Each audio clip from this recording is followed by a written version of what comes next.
Bueno, buenas noches. Tiene que ver con una programación de escena abierta en relación a las compañías residentes que están formados en el Laboratorio de Territorio de Nuevos Tiempos, en el TNT de Atalaya, en Sevilla. Un aplauso.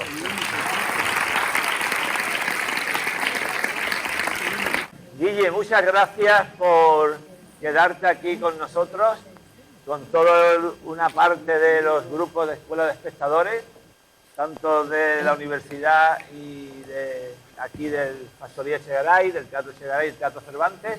En primer lugar, Guille Garabato, artísticamente. Y Guillermo Silvera, mi nombre. Tu nombre. ¿Y por qué Garabato? Bueno, en primer lugar, muchísimas gracias a todos y a todas por haber venido y por quedaros aquí. Y por supuesto, gracias a ti y a todas las personas implicadas y que hacéis esto posible. Teatro sin su público se muere. ¿Por qué Garabato? Porque, bueno, me lo puse en su día,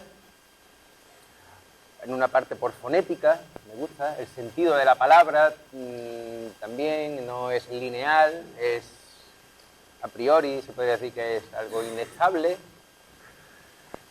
infantil, tiene un carácter de juego también, y huye, bajo mi punto de vista, huye de lo estéticamente bonito y canónico. Ajá. Muy clarito, ¿eh? ¿Cuántos? Tienes 40 años. Tengo que empezar por ahí porque con el tema de la historia humana, que personal, social y mundial, holística y personal y onanista. A ver, ¿esto es un confesionario o una resurrección cuando piensas en primer lugar que quieres montar algo? Porque tú, con tu autoría, ¿cuántas cosas has hecho? Este es mi primer montaje. ¿Eso? Por eso. Sí, y este montaje, que surge a raíz de la muestra del segundo año del laboratorio de TNT, nace, me encantaría decir que nace de la pasión y del amor, pero no, la realidad es que nace del dolor y del trauma y de un momento chungo en mi vida. Bueno, pero también sería injusto decir que no nace del amor y de los cuidados, porque sin la cobertura y el apoyo de mi familia y de la psicóloga no hubiese sido posible. Yo he tenido esa fortuna y estos privilegios, hay muchísimas personas que no, y eso me gustaría ponerlo sobre la mesa, porque tampoco pretendo romantizar la miseria ni el dolor, ni mucho menos. Por eso digo que ojalá hubiese nacido de la plenitud y no de la necesidad. Pero sí que es verdad que me encontraba en un momento chungo, jodido, sin entrar en mayor detalle. Y fue a raíz de hacer terapia con la psicóloga, con Laura, que le mando un abrazo gigante. Ella fue la que me sugirió, me dijo, porque yo iba a abandonar el laboratorio, estaba jodidísimo. Me dijo, bueno, ¿por qué no escribes sobre esto que te está pasando? Y ahí pues se encendió una luz al final del túnel y empezamos a tirar del hilo y me puse a investigar, a desparramar vivencias propias, vivencias de familiares, de amigos, de conocidos, de personajes de la literatura, personajes ficticios, del cine, de personajes famosos, que conocemos todos y todas. Y ahí fui haciendo un compendio, una amalgama, una mixtura, con licencias dramáticas, añadiendo, poniendo, modificando, inventando, exagerando, disminuyendo, hasta que se conformó el texto que da vida al personaje que está en escena. Entonces, dentro de lo que cabe, es autoficción. Sí, hay parte que sí, podría decir que sí, que es autoficción, aunque solo he hablado con amigos, compañeras y tal.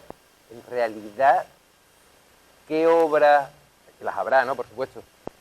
Pero ¿qué autor, autora no pone de sí mismo a la hora de escribir, ya sea de una manera más patente, implícita, explícita, descarada o encubierta?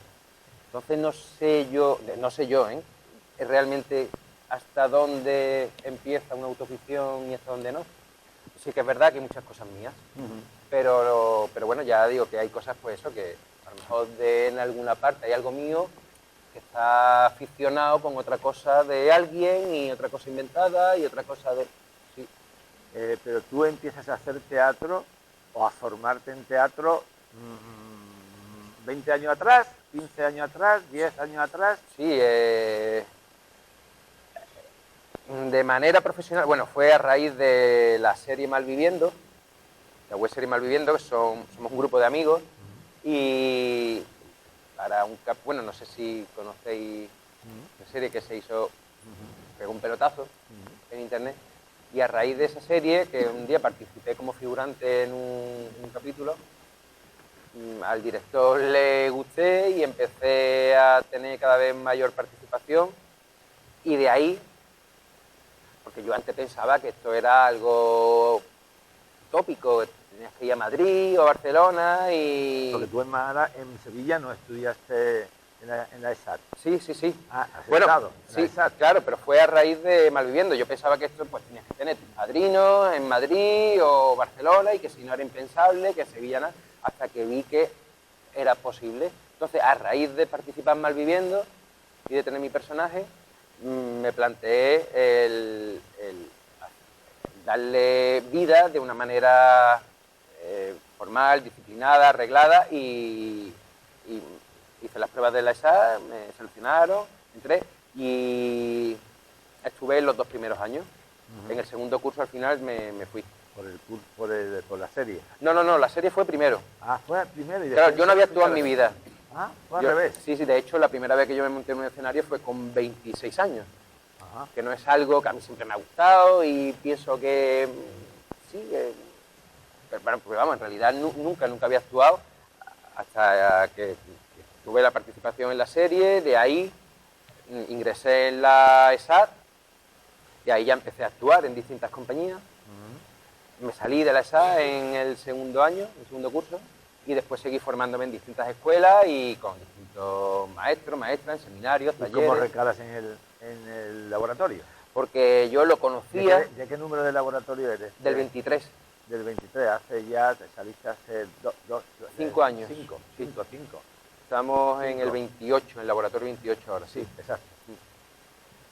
Y bueno, yo tenía conocidas que habían pasado por ahí, pero lo veía algo muy lejano a mis posibilidades. Siempre me habían hablado como que eso era la crème de la crème y que era muy exigente, muy difícil. Y yo ya estaba en un punto en el que, bueno, estaba muy perdido. Y bueno, pues dije, ahora o nunca. Y además ya la edad que tenía por entonces, en laboratorios no suelen coger a personas a partir de cierta edad porque haya una homogeneidad con el grupo. Y el caso es que entré. Y desde entonces ya, pues, a piñón, ahí ya adquirí una disciplina y una constancia, un amor por el teatro. Antes había hecho más cosas de audiovisuales, pero ahí fue cuando me enfoqué a saco en el teatro y sobre todo en el teatro físico y la biomecánica. Claro, que es lo que de alguna manera te puede resolver otras cosas anteriores, ¿no? Exactamente. Aunque pudiera en ese camino reencontrarte con tus demonios, ¿no? Así es. De esa manera. Entonces, el entrenamiento sigue siendo diario. Es férreo. Sí, a saco. Cuéntale un poco la experiencia del laboratorio. Bueno, el laboratorio, lo bueno es que son 5 días a la semana, 5 horas, y aparte prácticamente vives allí porque todo lo que vas aprendiendo durante el día y lo que te van enseñando lo tienes que ir poniendo en práctica casi que al día siguiente. Entonces aquello es un día completo. De gran hermano, sí, del teatro. 15 personas. 15 personas. 16. Sí. Mi laboratorio, sí, normalmente son 16. Sí. En el mío, concretamente, una persona tuvo que abandonarlo a mitad de curso y nos quedamos 15. Pero eso es allí, pues, y bueno, y te dan tantas facilidades y hay tantos espacios y hay una estructura y bueno, hay tantas posibilidades que incluso los fines de semana también te los pegas allí, ensayando, creando, maquinando. Y de los maestros que han pasado por allí, aparte del elenco base de Atalaya, como Silvia, como Mamen Carballo, como el mismísimo director Ricardo Iniesta, como todos los que por allí van pasando del mundo mundial, ¿cuál es el que a ti te ha dado mala impronta de sustentar tu trabajo con este trabajo? Sin duda alguna ha sido Yumiko Yoshioka,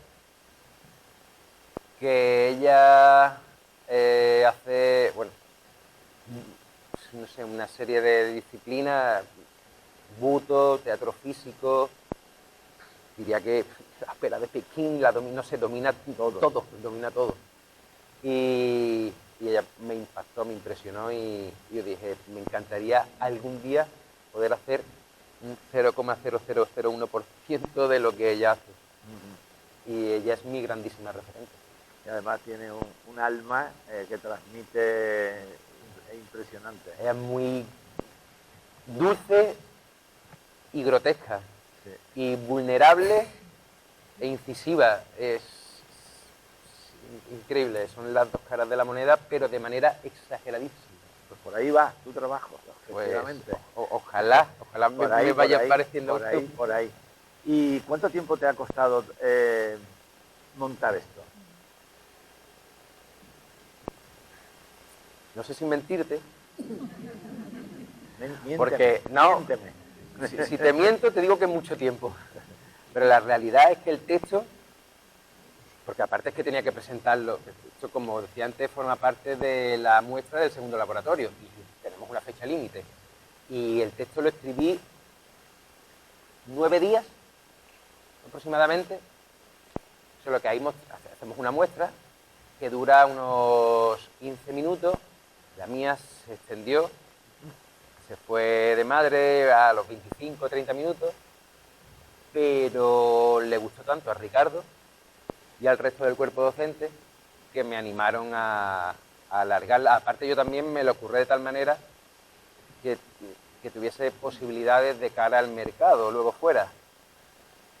Por la edad que tengo, no me podía permitir experimentar tanto como ya lo hice en la ESAD o en otras escuelas, porque ya lo hice cuando empecé, pero ya con 30 y tantos largos no podía ponerme a jugar demasiado. Entonces digo, venga, pues tal y como está la cosa, me lo voy a currar, lo voy a plantear de tal manera que sea relativamente vendible. Entonces no tengo escenografía, no tengo cambio de vestuario, solo estoy yo en escena, que eso pues a la hora que te programen ayuda mucho. Después a la hora del reparto no es lo mismo que tener a 8 compañeros más, que tenía mucha gente, te nutre. Cierta que viene la 3. Claro, eso es 11. Es un gozo el nutrirte de tanta gente distinta y creces y aprendes, pero es mucho más complejo luego. Entonces nada, Ricardo pues me animó a que la alargase y sí que es verdad que el texto lo escribí en unos 9, 8, 11 días, pero luego he ido, obviamente, poniendo, quitando, añadiendo, limando, ahí con un pincel, hasta que la obra completa la estrené en febrero de 2023. Sí. Y hasta la fecha, pues sigo rodando con ella. De hecho, tengo funciones programadas ya para el 2026. ¿Cómo cuántos bolos ha hecho? Este es el número 30. Ahí viene la pregunta, es que sigue. Porque tengo de cara también a comer. Tengo, estamos bien, tengo una versión reducida que voy adaptando según las exigencias de los distintos certámenes a los que me voy presentando, que está exenta de elementos técnicos, entonces, para espacios no convencionales. Entonces, estoy solo con el cuerpo y la voz. Entonces, contando la versión reducida con la extendida, esta es la función número 30. 30. Es que hay una cosa en estamos bien, ¿no? España va bien, estamos bien, siempre estamos bien, y resulta que aquí la media la voy a bajar el nivel. 60 años. Tú tienes 40. Dicen por ahí que la subió. Y hay gente de otros 20 años menos que tú. ¿Qué pasa con este trabajo para los jóvenes de edad? ¿Con la profesión te refieres en general? No. Cuando este espectáculo lo haces con gente de vale. 20, de media, de 25, de 30, que no es la misma recepción que los de 35, 50, 50, 70. Pues está muy guay esa pregunta, Paco. Porque ignorante yo pensaba, por un lado, que las personas más mayores que yo no iban a entender un carajo de lo que estaba hablando. Ignorante, claro, tonto. Y por otro lado pensaba que los y las más jóvenes tampoco. Y nada más lejos de la realidad. Las personas mayores me dais muchísimas vueltas por lo obvio, por las vivencias, por lo que habéis pasado, para bien o para mal, en mayor o menor medida, con un tema u otro, una adicción u otra, un familiar, un amigo, un hijo, un padre, un hermano, un conocido, un vecino. Y los jóvenes, pues lo mismo. Entonces, aunque haya aspectos que generacionalmente se escapen, pues según quien lo ve y lo reciba, en términos generales, todos y todas hemos experimentado de alguna manera algo de lo que cuento. Las personas mayores, ya sea porque han vivido, pues, por ejemplo, la época de la heroína o las crisis que ha habido, y las personas jóvenes, pues por la adicción a las redes, por ejemplo. El tema de la droga, pues desafortunadamente en todos los espectros está ahí, una droga u otra, y con las adicciones igual, una u otra, pero están ahí. Entonces, siempre he tenido muy buena recepción por parte de todo el público. Hay personas a las que, por los motivos que sean, no les gusta la obra, obviamente, entendible, o muestran una armadura porque no... Bueno, por lo que digo la obra, porque no han sabido, no han querido o no han podido hacer frente. Entonces a esas personas pues se impermeabilizan y no les llega, pero tanto chavales como personas más mayores me escriben y me dan las gracias, o me cuentan vivencias suyas, las comparten. Entonces esta obra funciona en un espectro de los 13, bueno, yo al principio les decía a los amigos míos que son padres y madres, les decía, porque ellos me decían, ¿puede ir mi hijo? Y yo decía, no, va a tener pesadilla 15 días. Y cuando la veía me decía, y yo, mi hijo tiene que ver esta obra. Mi hijo tiene 14 años, tiene 15, 17, 13, y mi hijo en el instituto, en la calle, en su grupo de amigos, en internet, saben más que nosotros, pero de calle. Y con las personas mayores igual, yo decía, es que no van a entender lo que hablo, ¿verdad? Bueno, ya digo, que ignorante de mí, uy, el golpe, que sí, que funciona con todo el mundo. A mí me parece que ha sido impactante, interesante la obra. Tengo una duda, tengo una pregunta para hacer. Es decir, follarse al público para hacer un desahogo o una provocación, o las dos cosas.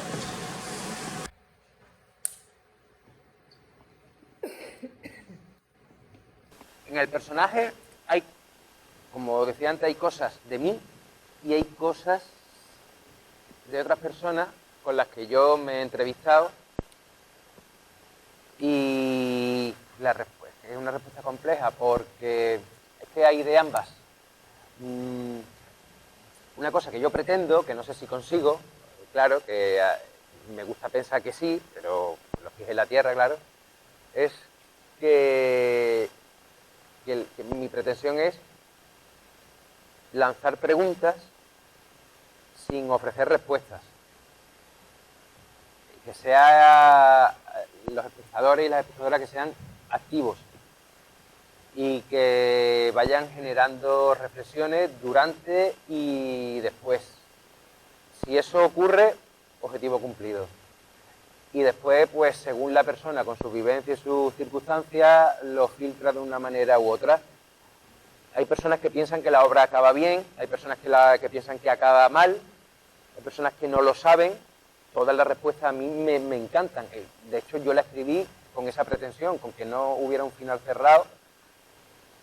Primero porque como espectador me gusta que los finales sean abiertos, irme yo construyendo conforme voy hablando con las personas con las que he venido a ver cualquier espectáculo, una película, lo que sea, y vamos disertando y lo que dice me hace cambiar de opinión. Otra de las cosas que me gusta a mí mucho es dudar. Me fío poco de las personas que tienen una certeza absoluta de todo, en todo. Y me gusta mucho cuando las personas cambian de opinión sin caer en eso de veleta, chaquetero, no sé si fue, no lo sé, Carl Jung o ni puta idea. Pero hay una frase que me gusta mucho que dice, porque lo tildaron de chaquetero en su día, y dice este hombre: ¿ustedes piensan que yo leo tanto para no cambiar nunca de opinión? Y eso me pareció fascinante. A mí me encantaría que dentro de X años yo tuviese otra, en algunos temas, tuviese otra perspectiva de la que tengo ahora. Porque eso indicaría que no me he mantenido estático ni anclado en un momento concreto, y que ha habido una serie de riquezas y de vivencias que me han ido haciendo adaptarme al propio momento. Entonces, provocación, por supuesto que la hay. A mí me gusta, hay una frase también de Albert Pla que dice, que también es abierta a la interpretación: hoy día la mejor manera de llegar a las personas es reventándole las costillas. Cada persona que la interprete como quiera. A mí me gusta mucho y como espectador me gusta cuando algo me descuadra y me incomoda. Y ese follarse al público tampoco entiendo que tenga por qué ser necesariamente violento. Puede haber ternura, de hecho la hay, y que no deja de haberla en el sexo. Entonces, después de todo este rato, no sé si he respondido realmente a tu pregunta. Mira, a mí al principio, cuando he empezado esos movimientos, yo me planteaba, ¿esto qué es? Y de pronto, mi interpretación ha sido las rumias. Cuando tenemos, ¿verdad?, una idea y no paramos de darle vuelta, que nos distorsionan, igual que ibas tú cambiando y distorsionando tu cuerpo, ¿no? Nos va distorsionando toda la mente. Entonces, esa es la idea. Yo creo que así empieza, ¿no? Así empieza cuando ya va derivando algún problema más de salud mental. Y me ha gustado mucho que mencione que ha ido a la psicóloga. Porque a mí me ha llegado a decir mi hija, que es de los millennials, que nosotros los boomers no estamos acostumbrados a ir al psicólogo, ¿verdad? Y nos han lanzado así, y la verdad es que es muy satisfactorio para uno esa ayuda, ¿no? Pero sí que necesitamos que nos lancen. Entonces, me parece muy acertado que tú hables de la idea que te decía, ¿no?, de la psicóloga, que tengo que recordar. Me alegra muchísimo que lo hayas recibido así. Y considero que es necesario darle visibilidad a estos aspectos. Y no podría estar más de acuerdo contigo con tu interpretación, porque así lo tengo planteado. Hay esta primera parte que está más alejado.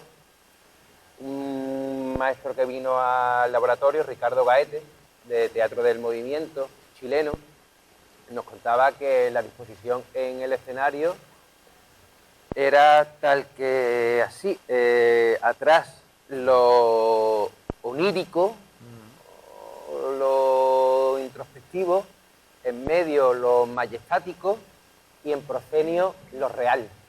lo mundano.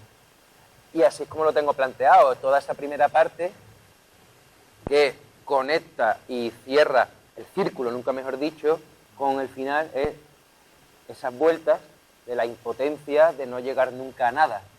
Que primero lo expreso queriendo, que hay personas que me dicen, dura mucho esa parte, no la entiendo. Sin embargo, la gente de danza me dicen, dura poco, dale más cuerpo. Esa parte, hasta que empiezo ya con el texto, pum, pum, pum, como un cohete, está pensado para desconcertar, para confundir y para crear una sensación, al principio, de rechazo con el personaje, que creo que conforme va avanzando la obra, el espectador ya deja de rechazar y empieza a empatizar, porque dice, hostia, ya no es ese de ahí haciendo cosas y no sé qué, sino este soy yo, o es que es mi pareja, o mi padre, o mi madre, mi hijo, mi amigo, con tal voy desvelando cosas que le van ocurriendo al personaje. Entonces, objetivo cumplido por mi parte, al menos contigo. Gracias. Yo me he planteado la obra, como tú dices al principio, un poquito a la expectativa, a ver qué es lo que iba a salir, por dónde iba a ir. Y la verdad es que me he dejado llevar por lo que me transmitían las sensaciones, los sentimientos. He ido respirando ese sufrimiento que al final tiene el personaje. La compasión y la ternura que en el fondo despierta. Bueno, yo he vivido en mi entorno muchos personajes como el tuyo, y porque los boomers, con eso de que fuimos jóvenes en los 80, bueno, pues a mucha gente se le ha ido un poquito la cabecita. Y ha sido muy complicado, familias en las que hemos tenido hermanos pues, con esos padecimientos y situaciones muy duras. Y cuando tú has llevado al personaje a cuestionarse si era una carga para el otro, si era la culpa suya que los otros estuvieran mal, si es que él era malo, si es que podía o no podía evitarlo, lo de que la adicción es una enfermedad más, todo eso es que lo he sentido tanto que es que no he podido evitar emocionarme y sufrir con el personaje. Entonces, bueno, he pensado sobre todo que qué maravilla de interpretación porque lo haces que lo sintamos tan fuerte. Y bueno, y que qué manera de sostener toda la obra tú solo, todo este tiempo y sobre todo con tanta intensidad. Así que muchas gracias. A ti, gracias. Allí.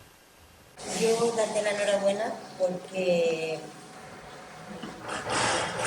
la tuya es impresionante, vamos, y la dificultad que es increíble, cómo transmites el sufrimiento, porque yo al principio efectivamente estaba desconectadísima, ¿no sabías?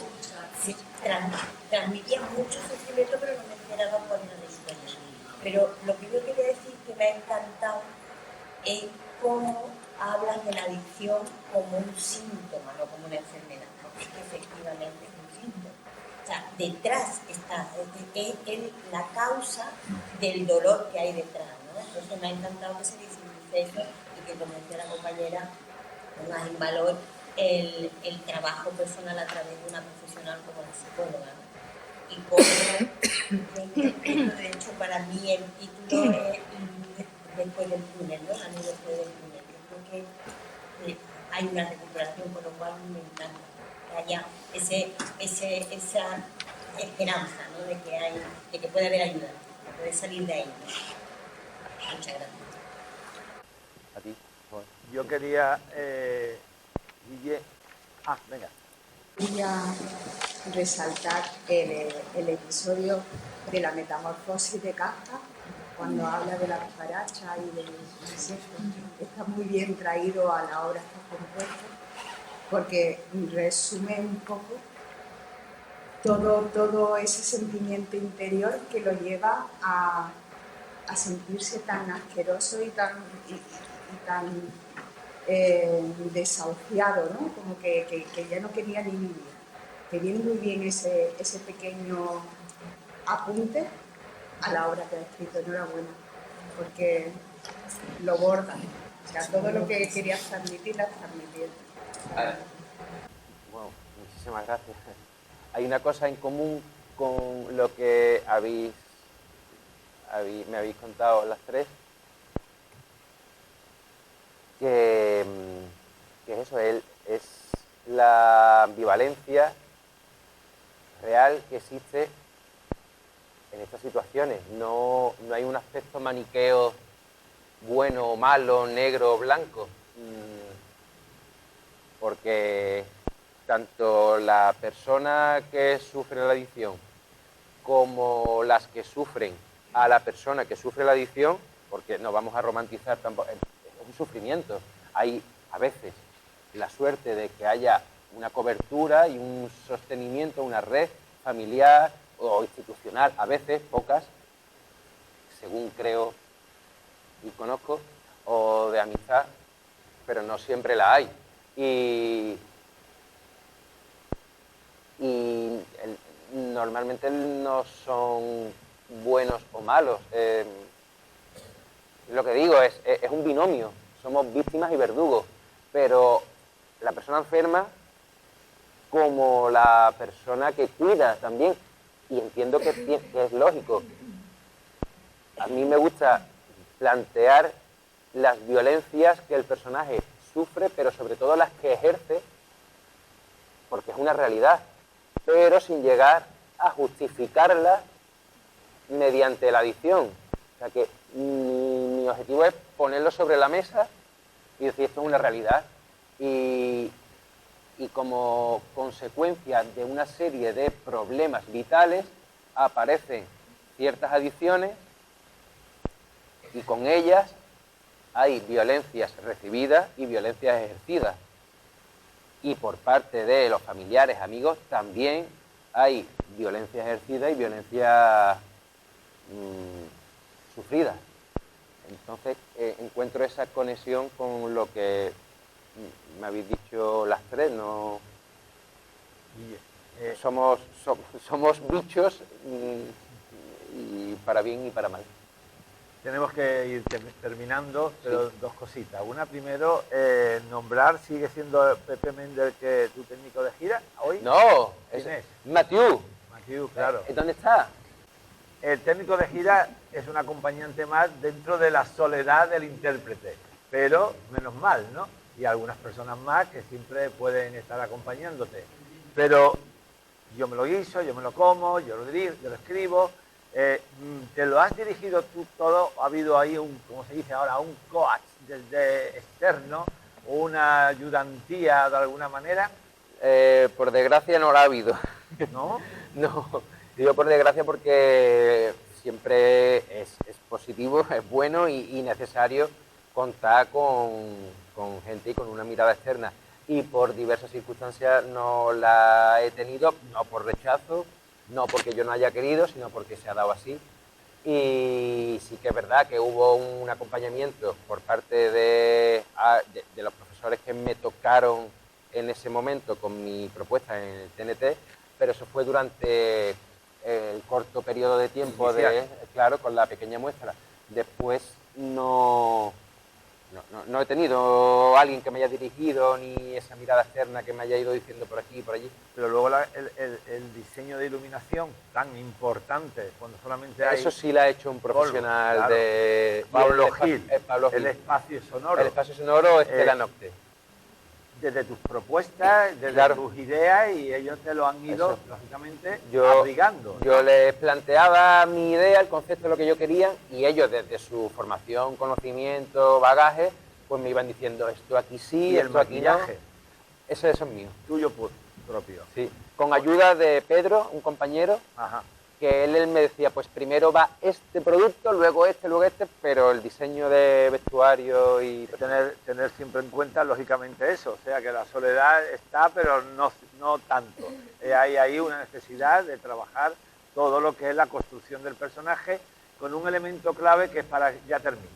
Toda la introducción donde tu trabajo de cuerpo brutal, no en la introducción, sino durante toda la función, que es hora y 20 prácticamente, aunque tú pones 65 minutos. Sí, más vendible. Es más vendible, engañas a todo el mundo. Entonces se inicia con una presentación del personaje de una manera en la que nunca sabes en qué momento va a caer, no ya por voluntad o por las circunstancias, sino por la manera de decir las cosas, que totalmente en otro tipo de teatro no existe.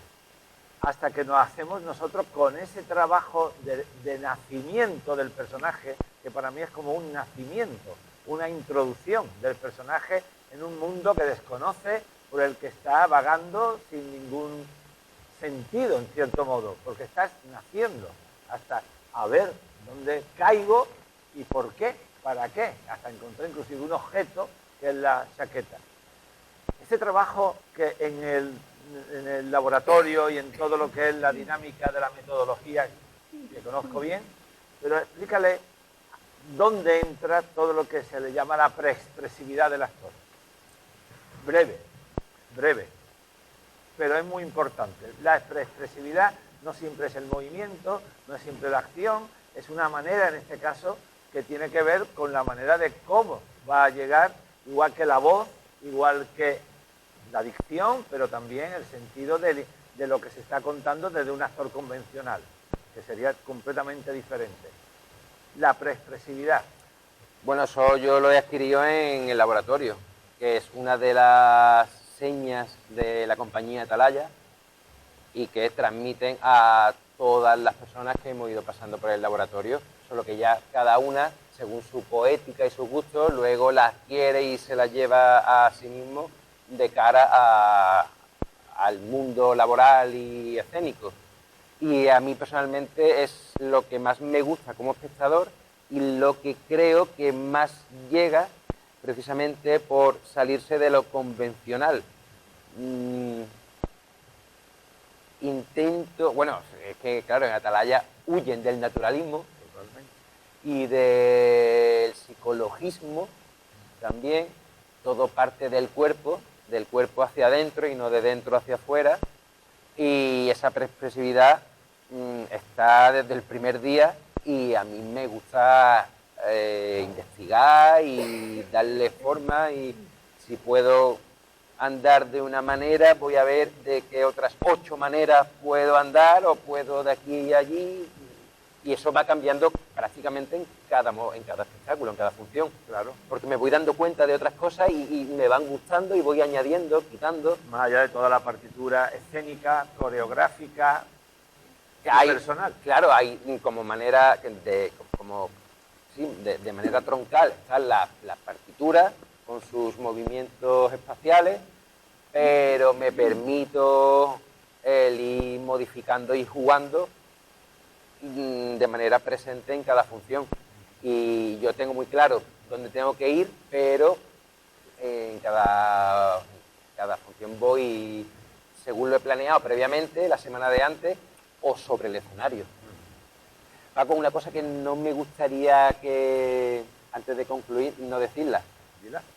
La cobertura, el acompañamiento, el amor y la profesionalidad de mis compañeras de las centralitas, que claro, son las que me distribuyen y las que... Las representantes. Y las que me cuidan y me enseñan y me soportan. Y te acompañan. Y me acompañan. Eso considero que es el tema de la representación en una compañía, sea 1 o 12, es importantísimo y clave para lo que es la distribución teatral, que es la piedra, quizás hasta la más filosofal para llegar aquí. Sí, que es para sí, llegar aquí. Si no hay tu tía. Claro, no tu me tía. quedo representando en el salón de mi casa. Muchísimas gracias, un gran trabajo, de verdad. A lo mejor yo me quiero ver el corto, ¿eh? Yo quiero ver de nuevo el corto, no este más largo, porque tengo ya te lo comentaré ahora después lo que pienso para mi gusto, pero es un enorme esfuerzo, trabajo y verdaderamente, valga la redundancia, hay mucha verdad en todo lo que has contado y mucha mierda para adelante, ¿vale? Muchísimas gracias.